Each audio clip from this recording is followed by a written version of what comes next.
Today is World Refugee Day, but anti-migrant sentiment is still rife around the world.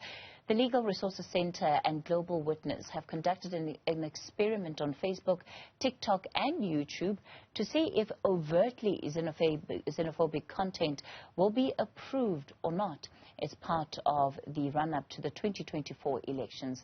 Kimal Harvey is with the Legal Resources Center and joins us tonight. Kimal, good evening to you. So you deliberately put together content for the social media platforms that was overtly xenophobic.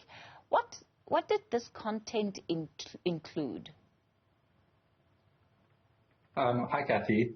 Yes, so the LRC, in a joint partnership with Global Witness, did do this investigation.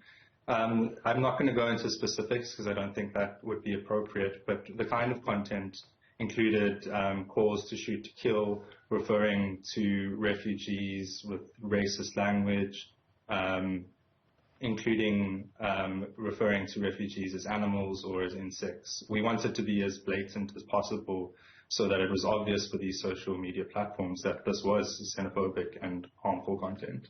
What were you testing?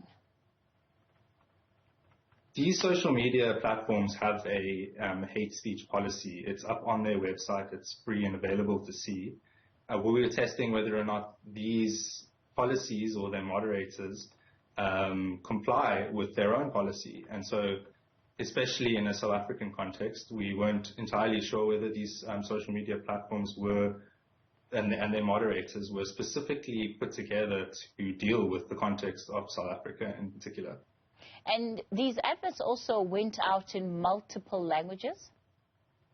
Yes, correct. So we found a variety of examples of xenophobia. We sort of simplified them into one-line sentences. We then translated it from English to Afrikaans, Zulu, also. What did you find, Kimal? What we found was that all three platforms, Facebook, YouTube, and TikTok, accepted all 38 adverts, except two on Facebook, where one advert that was in English and Afrikaans was rejected, but the Zulu and also version of that advert was accepted. In effect, we found that they had failed to uphold their own hate speech policy in terms of xenophobic context such as this. Of course, there are deeper questions that also need to be asked about the extent to which content is actually interrogated or weighed up once it's posted on these platforms. I mean, did you get a sense that this content was actually reviewed?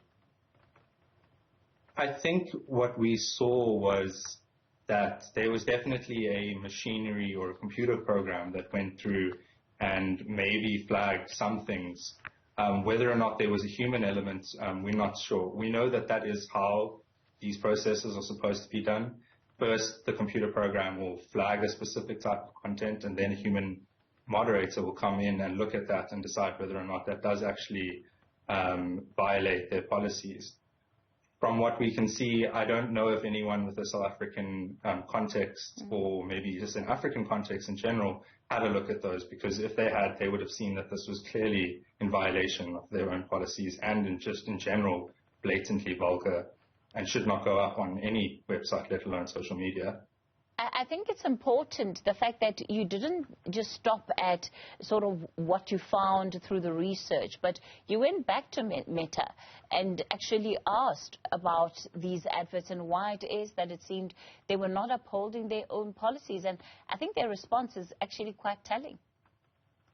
Yeah, it is. They gave us the general response. Meta or Facebook gave us the general response. They say they've seen these adverts, they've removed them, and then they asked us to admit or acknowledge that machines and humans make mistakes and sometimes things fall through the cracks.